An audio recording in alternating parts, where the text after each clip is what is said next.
My name's Greg Ogle and I've lived along the Murray River here for all my life, about 49 years, and I'm a farmer by upbringing, but I'm now a conservationist, and I work for the Trust for Nature organisation, and they're the oldest land trust in Australia, and we work with private landowners to try and help them preserve biodiversity on private land. The channel of the Murray River is quite healthy, and there's very good quality water running down the Murray River channel at the moment, and that is because we have water stored in the weirs and that is let down the rivers. But the problem is the channel is only about 1% of the actual Murray River. The channel is just exactly that. It's a channel and it's a passageway for water, and all the tributaries and billabongs and lakes and other wetlands and things that form the whole lungs and heart of this ecosystem, those organs are suffering. They aren't getting the water. So we have this channel that gets the water, but all these other billabongs and things are just drying out, and that's the problem. It's very misleading when you look at the Murray River channel. When you go over a bridge, the river looks quite healthy. You have to come out into these tributaries and lakes and wetlands to see that they are actually dying. The Murray River, as it flows across the landscape, so of course the catchment's up here in the mountains, and the water enters the Murray River and its tributaries and into the Murray, and then it winds its way all across the landscape, and you get these billabongs forming, or like oxbow lakes as they're known in other countries. It's where the river will actually eventually cut through, and it'll cut this piece off, and it'll use this part as its main channel, so it actually cuts this off. And then this billabong, it only gets water when there is a high flow event, which there's an overbank flow. So these billabongs are all along the Murray.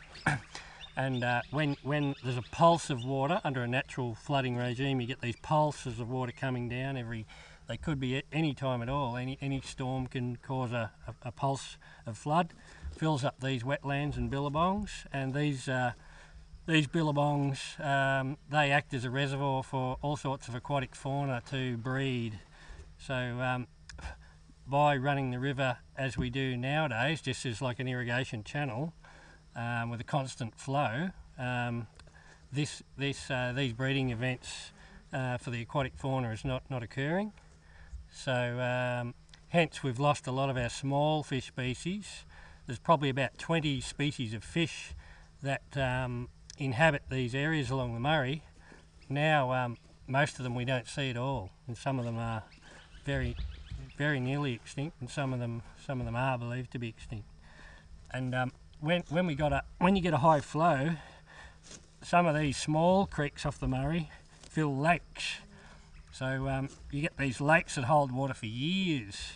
So you might have water held up in these areas for years, and the actual river channel will go dry, but the water is still across the landscape in these lakes. So that was how it used to function naturally, but now we're just using the river as a channel. All these lakes are dry, the billabongs are dry, so we're losing all these wetlands, red gum forests that need the Murray, the flows, the pulses of floodwater to survive.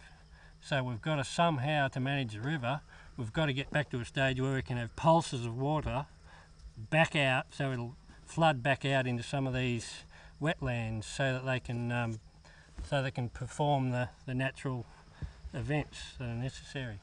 We've watched a lot of changes across the landscape in such a short time, and the alarming thing about it all is that the snowballing effect of those changes is a lot of it's probably yet to come. So even if we fix everything now, there's probably still, you know, sort of an onslaught of problems that are still going to keep occurring. Now I'm done.